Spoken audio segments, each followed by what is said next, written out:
Hey, I'm Nathan, and I want to start today with a question that has ruined more families than money ever has. What if the most valuable thing your father ever owned was not on the list? Because here is what most people misunderstand about inheritance. We think of it as a scoreboard, buildings, accounts, land, the shine of a signature on a deed. And the truth is that a will is not a scoreboard at all. A will is the last sentence a person gets to speak, and some people spend 40 years learning how to say it right. The story I am telling you today begins in a lawyer's office in a small Texas town, on a Tuesday morning, with 3 sons sitting in 3 chairs. 2 of them walked out with car dealerships, houses, and $6 million. The third one walked out with a rusted key on a paper tag that said, in his father's handwriting, Hangar 9, Abilene. He was laughed at in that room. He was told, out loud, that the man who mopped the showroom floors got left more than he did. And 4 hours later, he stood in front of a corrugated metal door in the West Texas heat, and he rolled it open, and there was a man in an old flight jacket, already standing up out of a folding chair like he had been expecting company for 11 years. What happened next is one of the most patient, most surgical acts of revenge I have ever come across. Stay with me, because the small detail everyone missed at that will reading is the detail that took an entire criminal enterprise apart. The office of Bernard Yost sat above a shuttered pharmacy on the square in Calvert Springs, Texas, and it smelled like paper that had been in the same room for 30 years. There was a window unit that rattled, a coffee maker nobody used, and a conference table that Ambrose Kettering himself had paid to have refinished in 1992 because he had said a man should not sign anything important on a scratch table. Ambrose had been dead 11 days. Tobin Kettering sat at the far end of that table with his hands folded, wearing the only jacket he owned that did not have shop grease in the seams. He was 38 years old. He had a 2-bay machine shop out on Farm Road 41, a lathe older than he was, and a reputation among crop dusters and old carmen for being the guy you called when the part you needed had not been manufactured since the Carter administration. He rebuilt things. That was his whole life. Cylinder heads, magnetos, gear cases, a 1956 tractor engine somebody's grandfather had seized up in a barn. He was good with his hands, in a way that had never once impressed his family. Across from him were his brothers. Grantham Kettering, 47, sat the way he always sat, angled back, one ankle on the opposite knee, the picture of a man who had already read the ending. Grantham ran the Kettering Motor Group, 6 stores across 4 counties, and he had run it since their father's first stroke. Jarrett Kettering, 43, sat closer to the table, tapping a pen he had not uncapped. Jarrett handled what the industry politely calls finance and insurance, which is the little glass office they walk you into after you have already fallen in love with the car. Their mother, Marva Kettering, sat at Grantham's right hand, where she had sat at every family occasion for as long as anyone could remember. She was 70 and beautifully composed, and she had not once looked down the table at her youngest son. Bernard Yost put on his glasses. To understand what happened in that room, you have to understand who Ambrose Kettering had been, and almost nobody in that room actually did. The version everyone knew was the billboard version. Ambrose Kettering, founder, Kettering Motor Group, the man with the crossed arms and the gray mustache on the sign out by the highway. 41 years of straight dealing. That was the man Calvert Springs believed in. He had sponsored the high school baseball field. He had given away 3 trucks to volunteer fire departments. He was, in the way small Texas towns measure these things, a great man. The version his family knew was quieter and colder. Ambrose was a man who left, 1 weekend a month, sometimes 2, for as long as any of his sons had been alive. He would put a duffel bag in the trunk of whatever car he had that week, and be gone from Friday afternoon to Sunday night. Business, he said. Nobody pushed. Marva had learned early not to ask, and eventually she stopped wanting to know, and the not knowing hardened in her like a scar tissue that held the marriage together and killed it at the same time. And there was a third version of Ambrose Kettering that exactly 2 living people knew about, and one of them was sitting in a lawn chair 4 hours west. Yost read the will the way he did everything, in a flat voice with no music in it, and the first 10 minutes were exactly what everyone expected. The house on Blanton Street to Marva, along with a trust that would keep her in it comfortably for the rest of her life. The lake place at Rockvale to Jarrett. The property in Pelham Flats to Grantham. Then the stores. All 6 dealerships, the real estate under 4 of them, the parts warehouse, and the operating company, Kettering Motor Group Incorporated, divided between Grantham and Jarrett, 60-40, Grantham controlling. Then the money, $6,140,000 in cash and marketable securities, split evenly between the 2 older brothers. Tobin listened to it the way you listen to a weather report for a town you do not live in. He had not expected the stores. He had walked away from all of it at 24, after an argument with his father in the service drive at the flagship store that half the technicians had heard, and he had never gone back. He was not there for a share. He had come because when your father dies, you go, and because some stubborn, childish part of him wanted to hear his own name read out loud in his father's words. Yost turned a page. To my son Tobin, he read, I leave the contents of Hangar 9, Abilene Regional Airport, Abilene, Texas, together with all aircraft, equipment, records, and personal property therein, and the leasehold thereto, free and clear of the estate and of the operating company, to be his alone, and not subject to claim, offset, or contest by any other beneficiary. Then Yost reached into a manila envelope, and he slid something down the length of that beautifully refinished table. It was a key, a brass key gone brown and pitted with age, on a loop of dirty string, with a rectangle of cardstock tied to it. Somebody had written on the card in ballpoint, in a slanted blockhand Tobin would have recognized on the moon. Hangar 9, Abilene. That was it. No letter, no explanation. No number attached. Nobody said anything for a second, and then Yost cleared his throat and read the last bequest. And this is the one that did the damage. To Ozell Prine, of Calvert Springs, in recognition of years of faithful service and of a debt he will understand, the sum of $40,000. Grantham laughed out loud. It was not even cruel exactly. It was worse than cruel. It was delighted. He left the janitor more than you, he said. And Jarrett, who had never in his life started anything, but had also never in his life failed to join in, made a small sound through his nose and looked at the table. Marva Kettering said nothing at all. She adjusted her rings. Tobin picked up the key. It weighed almost nothing. There was rust in the grooves, and the string smelled like an old toolbox, and the paper tag was soft at the corners the way paper gets when it has been handled a lot, over years, by the same thumb. Grantham was still going, in that easy way of his, saying something about how at least Tobin would have somewhere to store the lathe now, and Yost was gathering pages, and their mother was reaching for her purse, and Tobin found that his ears had gone quiet, the way they did in the shop when a bearing was about to let go, and he was the only one who could hear it. He was not thinking about being robbed. He was thinking about something much stranger. He was thinking that his father had never once in his entire life mentioned an airplane. The drive from Calvert Springs to Abilene is about 4 hours if you take the state highways and do not stop. And Tobin did not stop. He drove his work truck, a 1998 3/4-ton with a toolbox in the bed and 290,000 miles on it. And for the first hour he was too angry to think, and for the second hour he was too tired to be angry. And somewhere in the third hour, out past the last of the pine and into the long brown patience of West Texas, he started doing the arithmetic that had been waiting for him under everything else. 1 weekend a month. Sometimes 2, since before Tobin was born. Call it 14 weekends a year, times 40 years. That is 560 weekends. That is more than 3 straight years of his father's life, spent somewhere that no one in the family had ever seen, doing something no one in the family had ever asked about.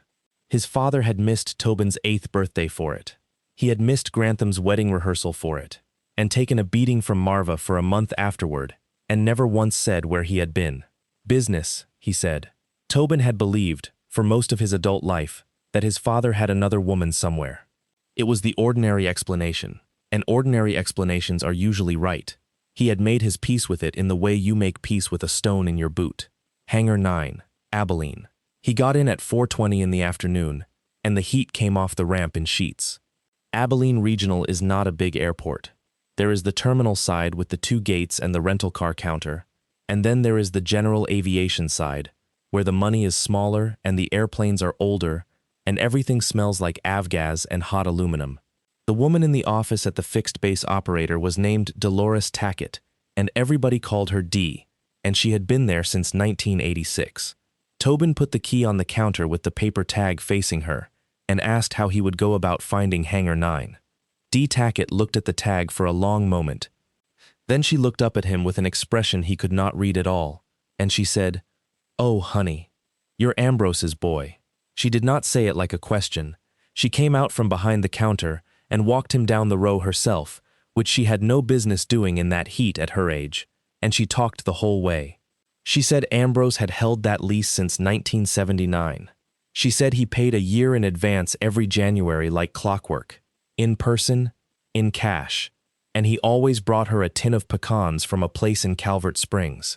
She said he had been out 4 times in the last year even after he got sick, and the last time, in March, somebody had to help him from the car. Tobin's throat did something complicated. "I'm sorry," she said. "He was a good one. There aren't but about 9 of them left out here, and I lose one a year." Hangar 9 sat near the end of the row, older than its neighbors. A corrugated metal box the color of a dirty nickel, with a big sliding door on a rail and a smaller man door beside it. There were oil stains on the concrete apron in the shape of an airplane that was not there, and above the man door, screwed into the metal, was a hand-painted wooden sign so faded that Tobin had to stand under it to read it. Kettering Aerial Survey. He stood there in 101-degree heat with a dead man's key in his hand and read those 3 words maybe 6 times. Then he heard something inside, a radio. Somebody had a radio on in there, and it was playing a ball game. Tobin put the key in the padlock hasp on the sliding door, and this is the first thing that was strange, because there was no padlock. The hasp hung open. He put his hands on the door handle and pulled, and the door was heavier than he expected, and it came off the rail stop with a bang and rolled the whole way, and West Texas afternoon light went into that building like water into a boat. Inside was an airplane. It was a twin, but not the shape most people picture, because the engines were not on the wings. 1 propeller in front, 1 behind, 2 long booms running back to a high tail. A 1967 Cessna Skymaster, white once, now bare metal in patches where somebody had been patiently stripping her, cowlings off, the left engine on a stand beside the airframe, with its cylinders laid out on a rolling cart in perfect order like surgical instruments. There was a work light on a cord. There was a jack under the left wing, and down the entire length of the north wall, floor to ceiling, there were shelves. Gray steel shelves, the kind you buy at a farm supply store, and every inch of them was full of boxes.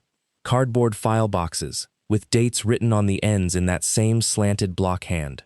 1979, 1984, 1991, 2003, 2019. Hundreds of them. There was a folding table with a light box on it, and a lupe. There was a wall of photographs, black and white, pinned in grids, aerial shots of fields and rooftops and parking lots. There was a green metal filing cabinet with a combination padlock. There was a cot in the corner with a made bed, an electric kettle, and a small refrigerator running off an extension cord. And in a lawn chair beside the airplane's nose, a transistor radio on the floor beside him, and a ball game going, sat an old man. He was somewhere past 75. He was thin the way men get who have worked outside their whole lives, with a white brush of a mustache and forearms like braided rope, and he was wearing, in that heat, a leather flight jacket so old the collar had gone the color of tobacco. He got up out of that chair slowly, the way a man does when both knees have opinions, and he did not look surprised. He looked like a man watching the second half of something he had already seen the first half of. He reached over and turned the radio off with his foot. "So," he said, "you're the son." Tobin could not make any words happen. The old man looked at the key in Tobin's hand, and something moved across his face that was almost a smile, and almost grief. "Your father and I have been waiting 11 years to find out which one of you would come," he said. Then he tipped his head toward the shelves. "And I've got to tell you, son, I had money on nobody." His name was Orrin Loomis, and everybody who had ever flown with him called him Windy, which he claimed was about weather and which everyone else understood was about talking. He made coffee on a hot plate that had no business still working, and he made Tobin sit down in the second lawn chair. And then he told him a story that took the better part of 2 hours and rearranged Tobin's entire childhood while he sat there holding a cup he never drank from. Windy had been a flight engineer in the Air Force, 22 years, most of it out of Dias right there in Abilene. He got out in 1978 with a bad back and a pension that would not cover a car payment, and he took a job with an outfit in Fort Worth that did aerial photography for insurance companies. That was where he met Tobin Kettering, who at the time was 29 years old, broke, divorced from his first wife, and flying a leased airplane on other people's money. Here is the part that nobody in Calvert Springs knew. Before there were any car dealerships, there was Kettering Aerial Survey. 2 airplanes, 3 people, and a business that only exists because of a specific thing about the state of Texas, which is that Texas gets hail, not the kind of hail people in other states mean. Texas gets hail the size of hen eggs, hail that falls at 90 miles an hour and turns a parking lot full of new cars into a parking lot full of golf balls in 90 seconds. And when that happens, somebody has to pay, and before anybody pays, somebody has to prove it. How big were the stones? What direction did they come from? Which blocks got hit and which blocks did not? Where exactly did the core of that storm walk across this county? For 30 years, in a big part of West and Central Texas, that somebody was Tobin Kettering in a Cessna Skymaster with a camera port cut in the belly. Windy showed him the camera. It was still mounted, a heavy square thing on shock absorbers, a Swedish medium format body on a 70mm magazine, and Windy explained it with the patience of a man who has explained it to nobody for a long time. Film, he said. Not digital.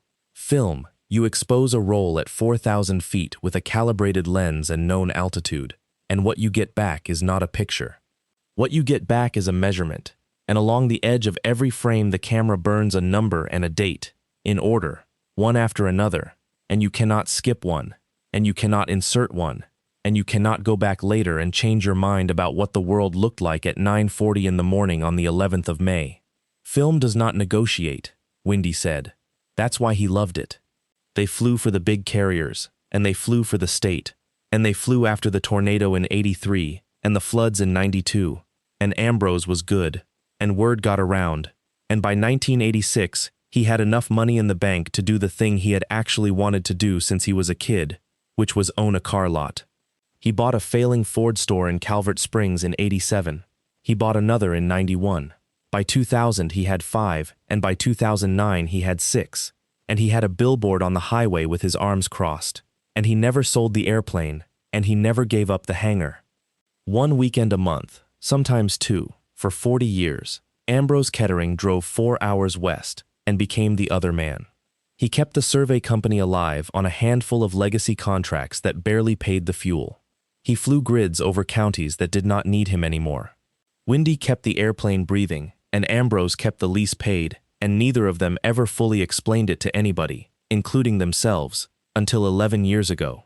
Tobin asked the obvious question, why?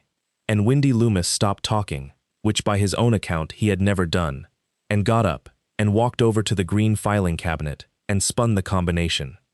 Because in 2014 he said, your daddy came out here in October with a folder, and he sat down in that chair, and he didn't say a word for about 20 minutes. And then he said, Windy, I think my son is using my airplane's reputation to steal. The folder was still in the cabinet. It had been the first one. Now there were 11 years of them. What Tobin Kettering had figured out, slowly, the way a mechanic figures out a noise, was this. Hail claims on a car dealership are enormous.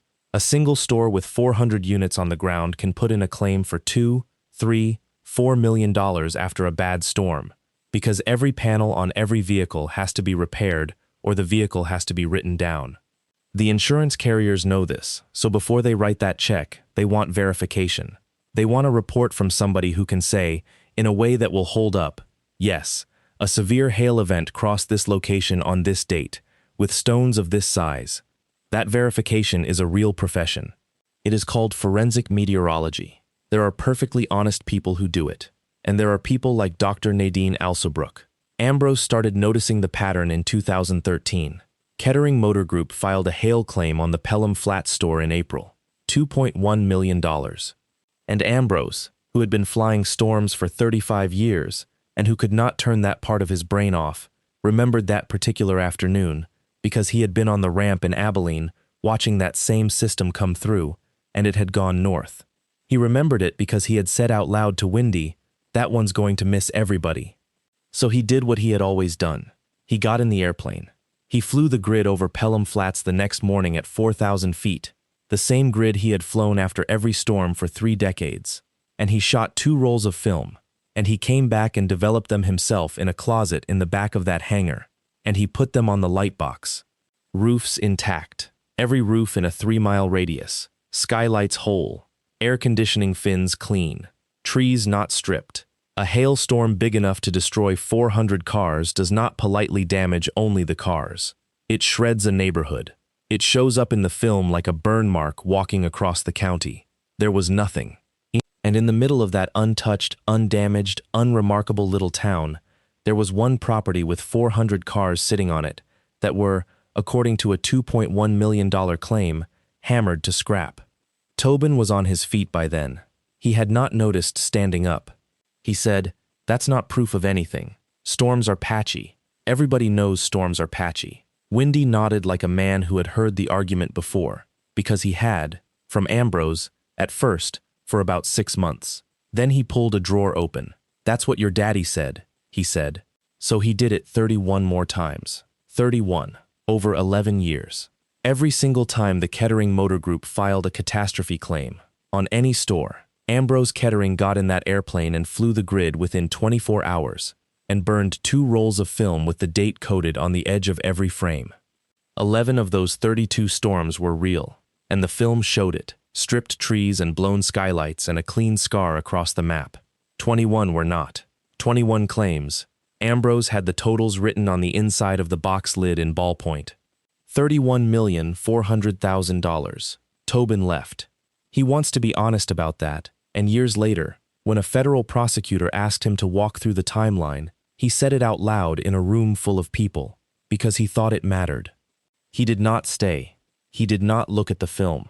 He got in his truck at 9 o'clock at night with the taste of that coffee still in his mouth, and he drove 2 hours east and pulled into a rest stop outside Cisco and sat there with the engine ticking.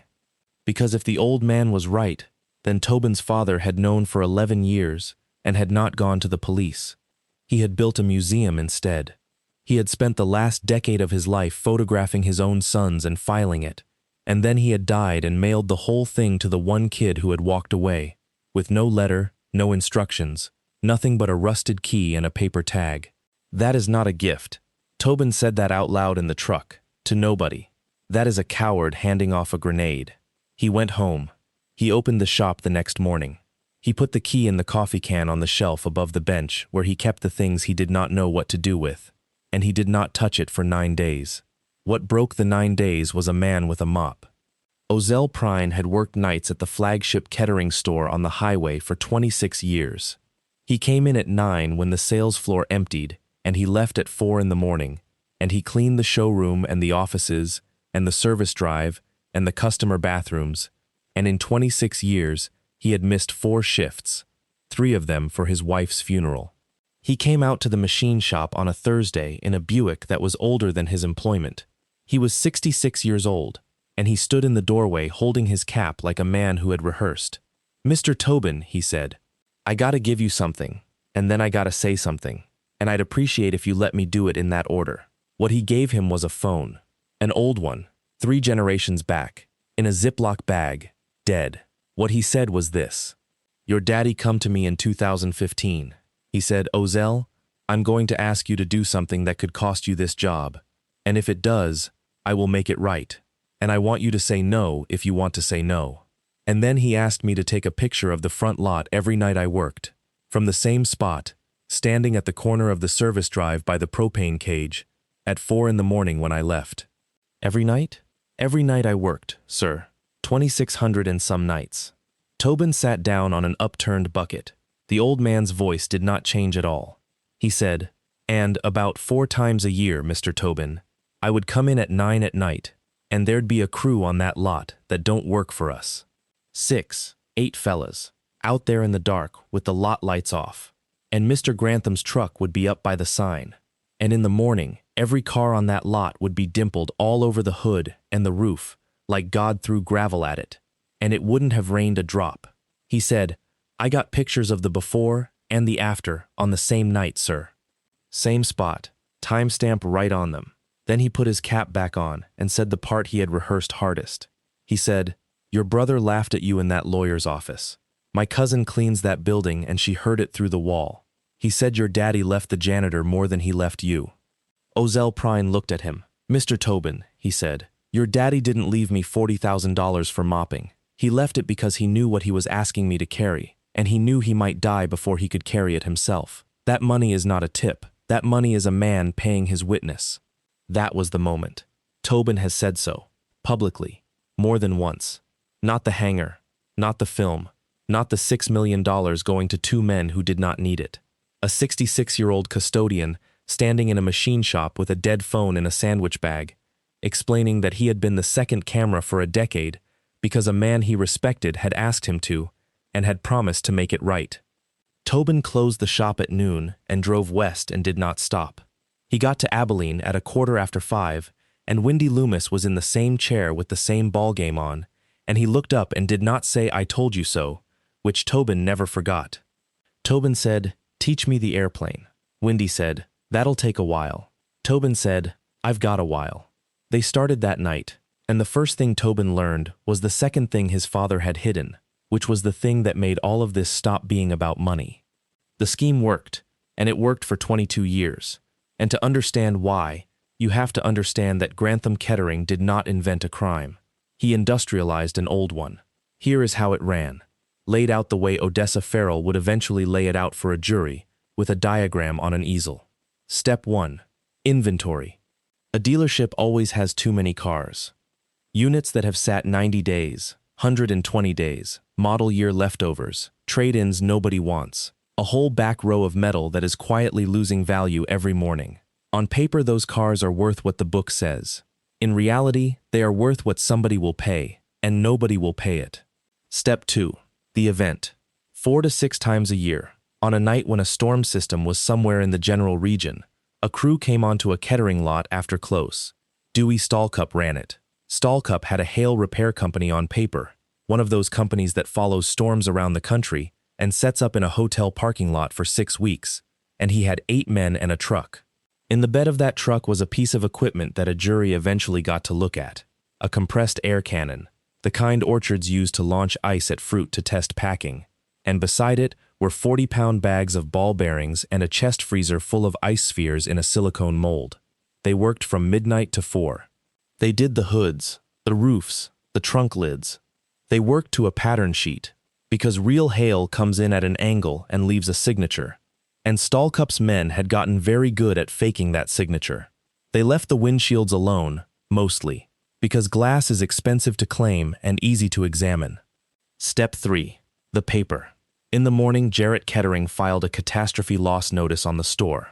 412 units, severe hail, event date last night. Step 4. And this is the one that made it invincible. The carrier asked for verification.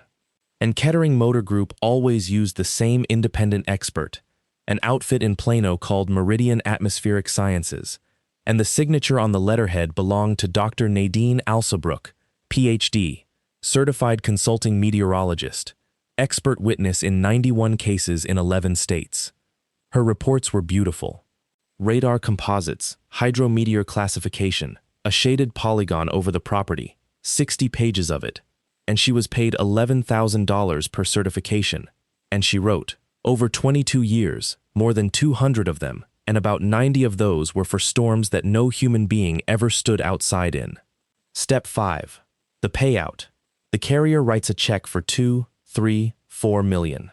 Kettering Motor Group then repairs the vehicles using paintless dent repair, which is a real trade done by real craftsmen, with rods and picks and no paint, and which costs a small fraction of what a body shop bills. Stahlcup's men, the same men who put the dents in, took them out. They billed the insurance company for the repair as well. Step 6, and this is the beautiful, awful part, the part that made it profitable twice. The store hangs a banner. Hail sale. Everything must go. Insurance loss. Price to move. And the whole town comes out, because everyone loves a hail sale, And 400 stale units that had been dying on the back row for 6 months walk off that lot in 11 days at almost full margin, because a discount off sticker on a car nobody wanted is not a discount at all. They got paid for the damage. They got paid for the repair. Then they got paid a third time by the customer, for the story. And on the customer side, there was a second racket running underneath it, smaller and meaner. When a real storm did come through, Stallcup's crew would set up in a rented lot and offer free inspections, and they would find damage on cars that had none, and they would file on those homeowners' policies with the same expert certification behind it, and take the deductible in cash and the check by assignment. In one 3-month period in 2019, they did that to 146 people in one county, and 11 of those people lost their coverage afterward because of a claims history they had not asked for. Tobin learned all of it out of those boxes over 11 days in the hangar, working at the light box until 3 in the morning while Wendy slept in the cot behind him, and at some point in those 11 days, he stopped thinking of it as his father's project. 2 things kept him from going straight to the FBI with a truckload of cardboard, and Wendy said both of them out loud on the first night. The first was that the film was old. Every frame of it was more than a year old, most of it a decade or more, and every one of those 21 claims was outside the statute of limitations for the state charges and hard to reach even federally. A prosecutor looks at a wall of 30-year-old negatives and sees a very expensive history lesson. The second was Dr. Alsobrook. As long as a credentialed expert with 91 cases behind her was willing to sign the polygon, every one of those files looked defensible. You cannot convict a man for filing a claim that his expert certified. You have to break the expert. And the third thing, which Wendy did not say and Tobin worked out on his own on about the 9th night, was that the reason his father never pulled the trigger was not cowardice at all. It was Halsey Womack. Tobin found the name in the very first box, the one marked 1998, which sat out of order on the end of the shelf, like it had been put there before there was a system. Halsey Womack had owned an independent body shop in Pelham Flats. He had 31 employees and a paint booth he had mortgaged his house to buy, and in 1997, he had made the mistake of being better and cheaper than the Kettering Collision Center, 4 miles away.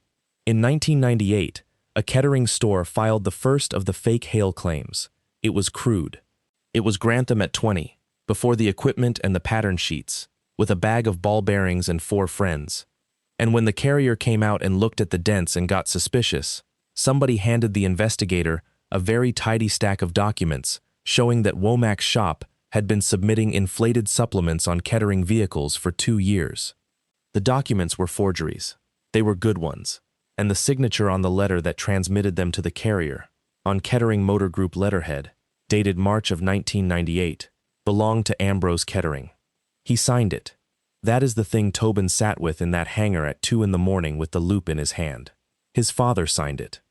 Grantham had put it in a stack of 40 signature items on a Friday afternoon, and Ambrose Kettering, 49 years old and running 6 locations and flying on the weekends, had signed the stack.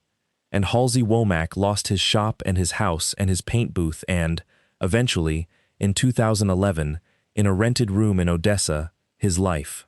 Ambrose never got to plead ignorance to himself. He was the name on it.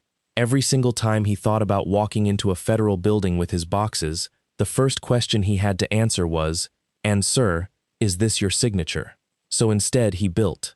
For 11 years he built the most meticulous private archive of a criminal enterprise that anyone involved in the eventual prosecution had ever seen, and he did it knowing he could never be the one to carry it in, because the first thing a defense attorney would do is put Halsey Womack's ruined face on a screen and ask the jury who the real fraud was.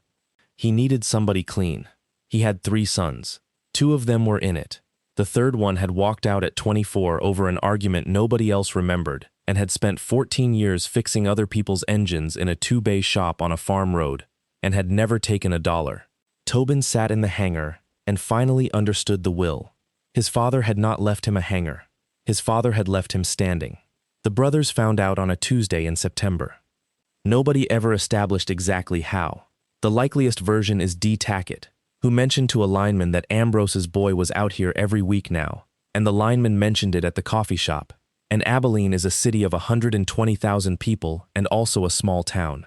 The first move was legal, and it was Grantham, and it was clever. He did not contest the Hangar bequest, because Yost had written it airtight. He filed instead as the majority owner of Kettering Motor Group Incorporated, asserting that the business records of a company subsidiary, Kettering Aerial Survey, were corporate property that had been improperly conveyed to an individual, and he asked a probate judge for an emergency order to secure and inventory the contents of Hangar 9. It was, as legal theories go, thin. It also did not matter, because it did what it was designed to do, which was make the boxes a contested asset that could not be handed to a prosecutor without a fight. Odessa Farrell was the attorney Tobin found, mostly because she was the only one in 3 counties who would take the meeting after hearing the words Kettering Motor Group. She was 52. She had spent 9 years at the Texas Department of Insurance before going private, and she read the motion and laughed once, without humor. "He's not trying to win," she said. "He's trying to freeze it. And he's telling you something with this filing." "What?" "That he knows what's in there." The second move was not legal. On the last Friday in September, at about 2 in the afternoon, a white crew cab pulled up on the apron outside Hangar 9, and Dewey Stallcup got out with 2 men and a hand truck and a piece of paper. Wendy Loomis was alone. Tobin was 3 hours east. Stallcup was polite about it for the first 90 seconds. He said he had a court order. The paper was not a court order. It was the filed motion, and it had no signature on it, but he was counting on an old man not knowing the difference. Wendy Loomis had spent 22 years in the Air Force and 47 years around airplanes, and he knew exactly what a piece of paper looks like when it means something. He also knew that the hangar door was on a rail and that a rail has a stop pin. He told them the airplane was disassembled and the hangar was an active maintenance area, and that under the airport's own rules, nobody came in without the leaseholder. Then he went inside and dropped the pin and called D. Tackett on the office line, and D. Tackett called airport operations, and airport operations called the police, and by the time all of that had happened, Stallcup's men had put the hand truck back in the bed and were standing around not looking at each other. Before they left, Stallcup came up to the man door and said, through 6 inches of gap, something that Wendy repeated to Tobin word for word that night, and repeated again 18 months later on a witness stand. He said, "That's a real pretty old airplane. Be a shame." Tobin found the sabotage 9 days later, and the only reason he found it is that he is the kind of man who was raised by a machine. They had finished hanging the left engine in the 2nd week of October. Tobin had rebuilt it himself, top to bottom, 6 cylinders, new rings, everything torqued and safety wired by his own hands, because that is what he does, and Wendy had watched him work with an expression of increasing and undisguised satisfaction. On the morning of the first engine run, Tobin did the pre-flight the way Wendy had taught him, which is slowly and out loud. He got to the fuel sumps and drained the left main into a clear cup, and he held it up against the hangar light, and there was water in it. Not a bead, not condensation. Half an inch of water sitting in the bottom of the cup under the blue avgas like a lens. He drained it again. More water. He drained it 11 times and got nearly a quart out of a tank that had been drained clean and capped 4 days earlier. Wendy climbed up on the wing and looked at the filler cap and did not say anything for a while. Then he pointed at the paint. The cap was safety wired. It had been safety wired by Wendy, and Wendy twisted his safety wire clockwise, always, 47 years, and this wire was twisted counterclockwise. They found the second one that afternoon.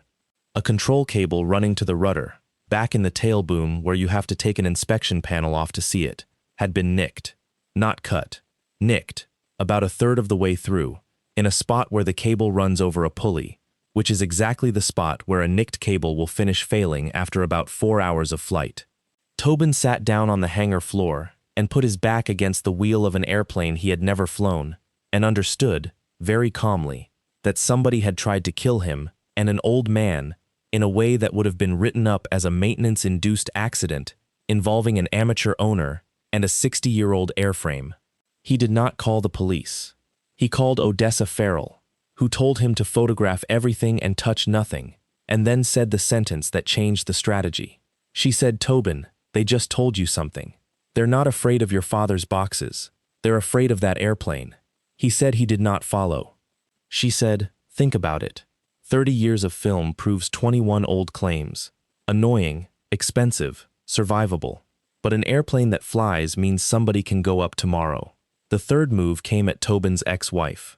Adele had been married to him for 6 years and divorced from him for 5, and it was one of those divorces that just ran out of fuel rather than crashing. And they had a son, Levi, who was 11, who liked engines and hated baseball and had his grandfather's slanted handwriting without ever having been taught it. Tobin Kettering came to Adele's house on a Sunday in November with a folder and a smile. He was very good at this. He talked about how hard this was on everybody, and how their father had not been himself at the end, and how there were things about the family business that were complicated.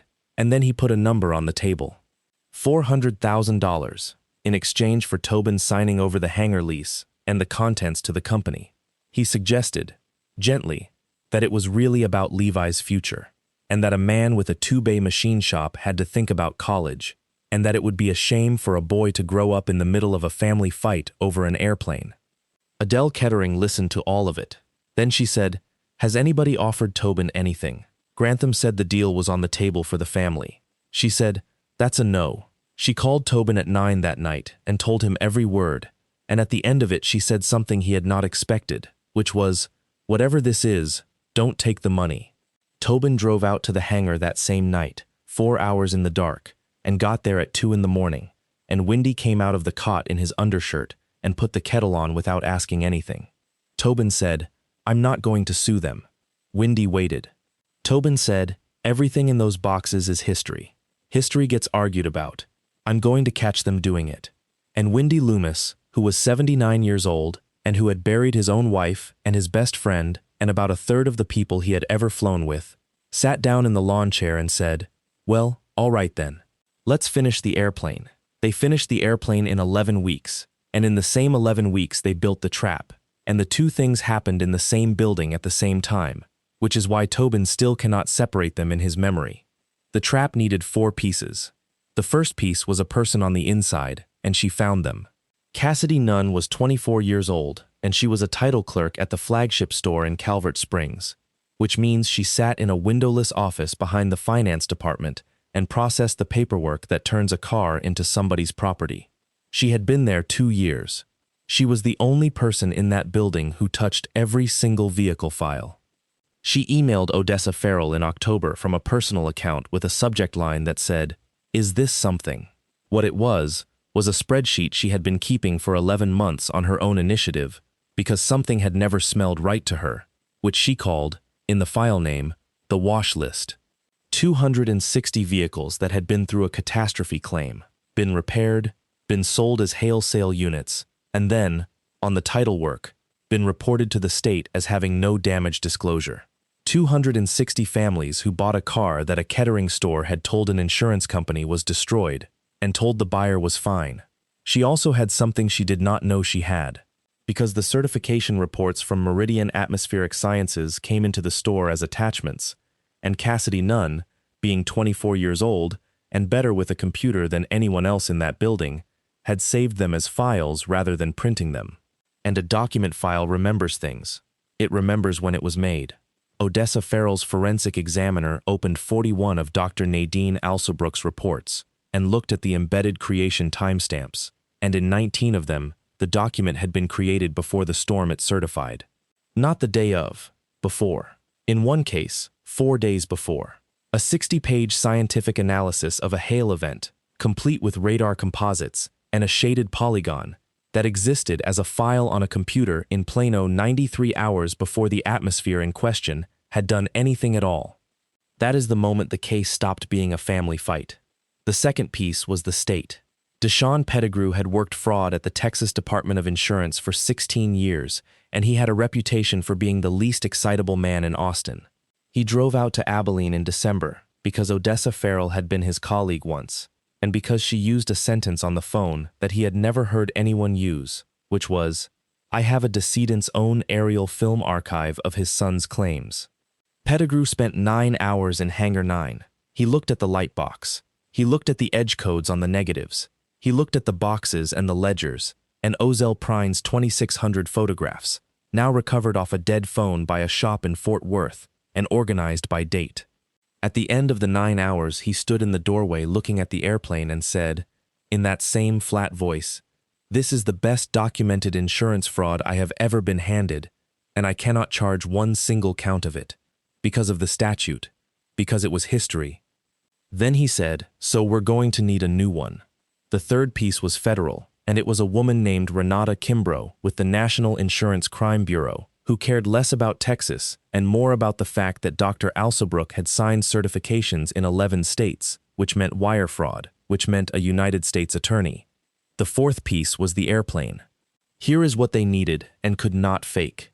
They needed an aerial record of a Kettering lot before and after a manufactured storm, shot from a calibrated platform, by a credentialed operator, in the presence of witnesses whose testimony could not be attacked, with a chain of custody on the imagery that a defense attorney could not put a finger through.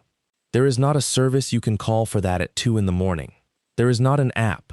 What there is a 60-year-old aerial survey aircraft with a factory camera port, a mount, a calibration certificate that Ambrose Kettering had kept current for 30 years out of pure stubbornness, and a 79-year-old flight engineer who had been shooting insurance grids since 1978. Wendy Loomis, when he understood what was being asked, laughed so hard he had to sit down. "Son," he said, "your daddy kept that camera certified for 30 years, and I asked him every single year why, and he said, because one day somebody's going to ask me to prove something, and I want to be able to say yes." They fitted a second mount alongside the film camera for a modern digital body with an infrared conversion, because a fresh dent in a steel panel and a truck engine running on a closed lot both hold heat, and because Kimbrough wanted something a jury could look at in color. They ran the timing off satellite. They test flew the grid 4 times over an empty field in January, so that the flight itself would be routine. And then they waited for weather, because the one thing they could not manufacture was the excuse. Stallcup's crew only worked on a night when there was a storm somewhere in the region, because the claim needed a system on the radar map to point at. They waited 11 weeks. Tobin worked in the hangar and drove home on weekends, and taught his son to safety wire a fitting on the kitchen table. Wendy taught him to fly the airplane. He soloed it in February, with a knot in his stomach and a dead man's headset on his ears. On the 22nd of March, a line of storms formed over the eastern edge of New Mexico and started moving, and Cassidy Nunn sent a text message with 4 words in it. Stallcup's men just checked in. The Ramada in Pelham Flats had 8 rooms booked under a company card. The forecast track put the core of that system 30 miles north of town. Everything in the operation had a name that night, because Kimbrough insisted on it, and the flight was called Grid 9. They launched at 11:40 at night out of Abilene, with 4 people aboard a 6-seat airplane and every ounce of baggage removed to make weight. Wendy Loomis in the right seat with the camera controls. Tobin Kettering flying. Deshaun Pettigrew in the back left with a laptop and a satellite feed. Renata Kimbrough in the back right, who had never been in a small airplane at night in her life, and who, by her own admission in a deposition later, spent the first 20 minutes concentrating on not embarrassing herself. On the ground, there were 3 other pieces in motion. A Department of Public Safety surveillance unit on the frontage road, 2 blocks from the Pelham Flats store, with a long lens.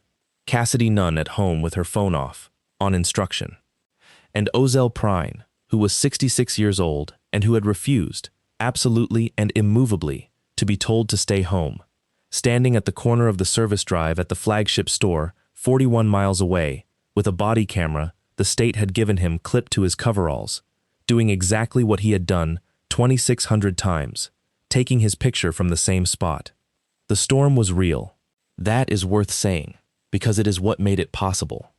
30 miles north of Pelham Flats, over open ranch country, a genuine severe cell was dropping genuine hail on genuine nothing at 85 miles an hour. On the radar loop, it was a beautiful ugly hook of red and purple. On the ground in Pelham Flats, it was a warm night with high thin cloud and not one drop of rain. They flew the first grid at 11:55. Wendy ran the film camera as if it were 1984, calling frames out loud, and the digital body fired alongside it. 8 passes at 4,000 feet. 411 vehicles on the Kettering Pelham Flats lot, arranged in 11 rows, every one of them clean. Then Tobin took the airplane out east, and they orbited for 2 hours and 20 minutes at reduced power, 12 miles off, out of sight and mostly out of earshot, and everybody was quiet, and Kimbrough finally asked the question people always ask on stakeouts, which was, what if they don't come? At 2:12 in the morning, the surveillance unit on the frontage road came up on the radio and said, "We have vehicles." A box truck, a crew cab, and a 15-passenger van came onto the Kettering Pelham Flats lot through the service gate with their headlights off. The lot lights, which are on a timer that keeps them burning until dawn, went dark 90 seconds later, which is the detail that later mattered most legally, because only 2 people in the company had the code to the lighting panel, and one of them was Grantham Kettering. Tobin turned inbound. Here is the part he has never been able to describe well. He has tried. He says the airplane felt like it weighed nothing. He says the town was a scatter of orange dots, and the storm was a wall of lightning 30 miles off his right wing, flickering with no sound at all, and that the lot came up under the nose like a page turning. They came over at 4,000 feet at 226. Throttled back so far, the engines were barely audible from the ground, and the infrared camera took a picture of 8 men and a truck, and on the screen, on Pettigrew's lap, in the false color of heat, you could see it happening. You could see the compressed air cannon on the truck bed as a bright rectangle. You could see the men moving between the rows in a pattern, and you could see, blooming softly and unmistakably behind them, row after row of hoods and roofs going warm, because a steel panel that has just been struck several hundred times holds the energy for a while, and the airplane was watching the temperature of every car on that lot. They flew it 4 times. Windy shot 212 frames of film with the date burned on the edge of every one of them. Then the left engine started running rough. It came on at 251, on the 4th pass, a shudder through the airframe, and a drop of 150 RPM, and Tobin's stomach went to water, because he had rebuilt that engine with his own hands, and because he had a federal agent, and a state investigator, and a 79-year-old man on board. Wendy Loomis leaned over and looked at the gauges for about 4 seconds and said, in a completely level voice, "That's carb ice, son. Pull the heat." Tobin pulled the carburetor heat. 15 seconds later, the engine cleared and smoothed out and ran, and Wendy said, "Your daddy did that exact same thing over Sweetwater in 1988, and I about had to slap him." They landed at Abilene at 3:52 in the morning. Wendy Loomis developed the film himself, in the closet in the back of the hangar, because he did not trust a lab with it, and Renata Kimbrough of the National Insurance Crime Bureau stood in a dark room in West Texas at 5 in the morning and watched a 79-year-old man rock a tray of chemicals by hand. The first sheet came up on the light box at 6:20.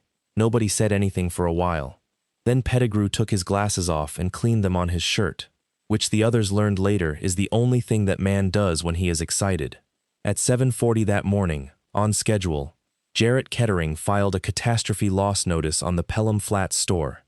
411 units, severe hail, event date the 22nd of March. At 11:15 the same morning, Meridian Atmospheric Sciences transmitted a 62-page certification signed by Dr. Nadine Alsabrook, confirming a severe hail event with stones up to 2 inches in diameter over the property. The document had been created on the 19th. They let it run for 9 more days, because a claim is only a crime once it is submitted for payment, and Kimbrough wanted the wire transfer request in hand. Those were, Tobin has said, the longest 9 days of his life, and he spent them in a 2-bay machine shop rebuilding a hay baler gearbox for a man in Ranger, Texas, because he could not think of anything else to do with his hands. They came on a Tuesday morning at 6. The Texas Department of Insurance does not usually do dawn arrests, but the United States Attorney for the Northern District of Texas does, and there were 9 locations that morning. 6 dealerships, a house on a lake at Rockvale, a property in Pelham Flats, and a consulting firm on the 4th floor of an office building in Plano, where Dr. Nadine Alsabrook was already at her desk at 6:15 in the morning, which surprised everyone. Grantham Kettering was arrested in the service drive at the flagship store in Calvert Springs, standing under the awning where his father had once had an argument with his youngest son that half the technicians had heard. Ozell Prine was inside, finishing his shift. He did not come out to watch. He has said since that it did not feel like a thing to watch. He mopped the customer bathroom, clocked out at 4, went home, and slept. Jarrett Kettering lasted 11 days. He was the weak seam and everybody had known it from the beginning, including Grantham, which is why Jarrett had never been given the lighting panel code. He walked into the United States Attorney's office in Fort Worth with his own lawyer on a Thursday and gave them, over the course of 2 days and 19 hours of interviews, the entire architecture. The pattern sheets, the freezer, the rotation of which store got hit which year, so the claims history never got hot, the $11,000 wire to Meridian for every certification, and the second wire to a different entity for the ones that needed to be predated. He also gave them 1998. He gave them Halsey Womack and the forged supplements, and the afternoon a 20-year-old Grantham Kettering put a letter in the middle of a stack of 40 documents on a Friday and watched his father sign it. Dr. Nadine Alsabrook fought for 6 months and then took a plea, because there is no defending a report that predates the weather. Her certifications in 11 states were pulled apart one by one. 43 additional claims across 4 other companies collapsed with them, which is how a family fight in a Texas lawyer's office ended up as a $240 million national story. Dewey Stallcup and 6 of his 8 men pleaded. The 2 who did not were convicted at trial, largely on a piece of black and white film with an edge coat on it. And the $6 million, the number that had made Grantham Kettering laugh out loud in Bernard Yost's office, turned out to be the joke. Because Ambrose Kettering had been a car dealer for 41 years, and he understood exactly one thing better than anyone else in this story, which is where liability lives. He had left his 2 older sons the operating company. Not a pile of cash and a company. The company, with its assets and its history and its exposure, 60-40, in their names, and the cash distributed to them personally as shareholders of that company in the same instrument. When the restitution order came down, it attached to the company, and it attached to them $31 million in fraudulently obtained claim payments over 22 years, plus penalties, against an operating group with 400 employees and real estate under 4 stores. And carved out of it, in a paragraph Bernard Yost had written 11 years earlier and revised 4 times, free and clear of the estate and of the operating company, not subject to claim, offset, or contest, was one metal building in Abilene, Texas, containing 1 airplane. Tobin Kettering was the only one of the 3 sons who inherited anything at all that survived. Marva Kettering came out to the hangar in June. Nobody asked her to. She stood in the doorway in the heat in good shoes and looked at the airplane for a long time, and then she said the only honest thing Tobin ever heard her say, which was, "I knew he went somewhere. I decided a long time ago it was a woman. It was easier." She asked if she could sit down. Tobin gave her the lawn chair. She said, "He never told me because I never asked him one time in 40 years. They are not close now. But she calls on Sundays, and she has met Levi twice, and Tobin has decided that is a real thing even if it is a small one." Grantham Kettering was sentenced to 19 years. Jarrett got 5. Alsobrook got 87 months, and the loss of a career she had actually earned before she started selling it. Stallcup got 11. The stores were sold as part of the restitution, and 4 of them kept their employees. And the flagship in Calvert Springs is a Chevrolet store now with a different name on the sign, and the same technicians in the back. Of the 31 million, roughly 19 came back. Some of it went to the carriers. A meaningful piece of it went to a fund for the 146 people in one county who had been talked into claims they did not need, and for the 260 families on Cassidy Nunn's wash list who had bought a car with a history nobody disclosed. And a settlement went to the estate of Halsey Womack. Tobin drove to Pelham Flats himself to find Reuben Womack, who was 44 and running the tire shop out on the highway, and who did not want to talk to a Kettering for the first 11 minutes of the conversation. Tobin did not argue with him. He put a box on the counter. It was the box marked 1998, the one that had sat out of order on the end of the shelf, and inside it was every document his father had gathered, proving what had been done to Reuben's father, along with a letter Ambrose Kettering had written in 2016 and never sent. "That began, Mr. Womack. I signed it, and I am not going to tell you I did not read it, because a man who signs 40 things on a Friday has decided that 40 things do not matter." Reuben Womack read that letter standing up behind his own counter with a customer waiting. He came to the sentencing. He asked to speak. He was the last one, and he said 11 sentences, and one of them was, "My daddy died thinking nobody ever looked into it, And I found out this year that a man in an airplane looked into it for 11 years and never got to tell him. Cassidy Nunn was fired the week the arrests happened, on a pretext, by a manager who did not last a month. She works for the Texas Department of Insurance now, in Austin, in fraud, for Deshaun Pettigrew, who told her at her interview that she had done better work at 24 with a spreadsheet than most of his people did with a badge. Ozell Prine retired that fall. He had planned to work until he was 70.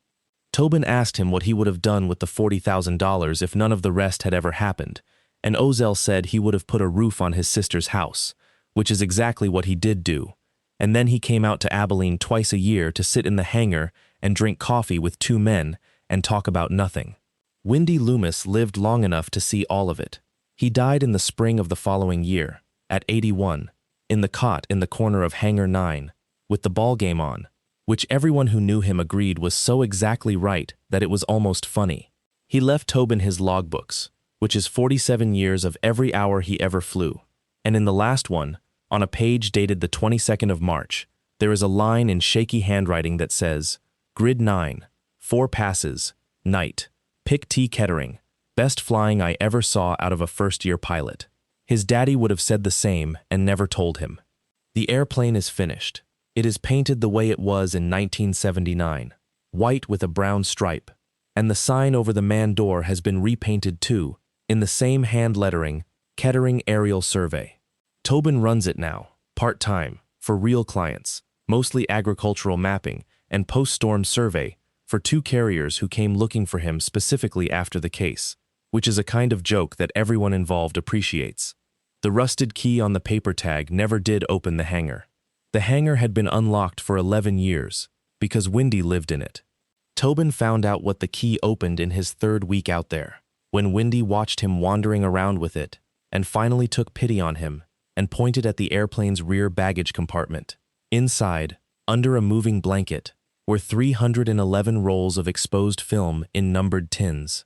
His father had left him the evidence in the airplane, and the key to the airplane in a lawyer's envelope, and the only instruction he gave, on a piece of cardstock, in ballpoint, was where to stand.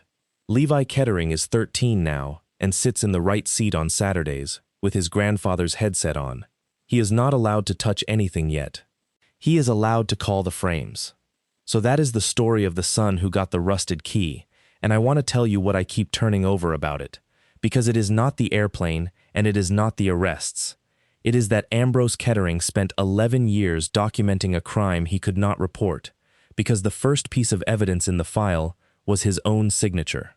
That is the whole tragedy of the man. He was not a saint. He signed the letter that destroyed Halsey Womack. He did not read it, and not reading it was a choice he made, because he was busy and important, and 40 things do not matter. And one of those 40 things was a stranger's entire life. Most people, when they find something like that out about themselves, either bury it or perform an apology loud enough that it becomes about them. Ambrose did the least satisfying and most useful thing instead. He went and got the truth, one roll of film at a time, for 11 years, knowing he would never be the one who got to hand it in. And he did not leave his son a speech about it.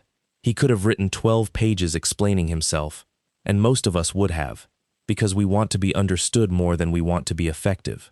He left a key, a location, and a building full of dated, verifiable fact, and trusted the one kid who fixed things to know what to do with something that needed fixing. That is not warmth, and it does not undo 38 years of coldness, but it is the difference between a father who says he believes in you and a father who hands you the only weapon he has and bets his whole legacy that you will use it correctly. The other thing, and then I will let you go. Watch how many people in this story were invisible. A night custodian with a phone, a 24-year-old title clerk who kept a spreadsheet because something smelled wrong, a 79-year-old flight engineer living in a hangar. Grantham Kettering built a 22-year criminal enterprise, and it was not brought down by a regulator or a rival or a whistleblower in a suit. It was brought down by 4 people that nobody in that lawyer's office would have considered worth a chair at the table. He left the janitor more than you. He said it as an insult, and he was right, and he never understood a single thing about why.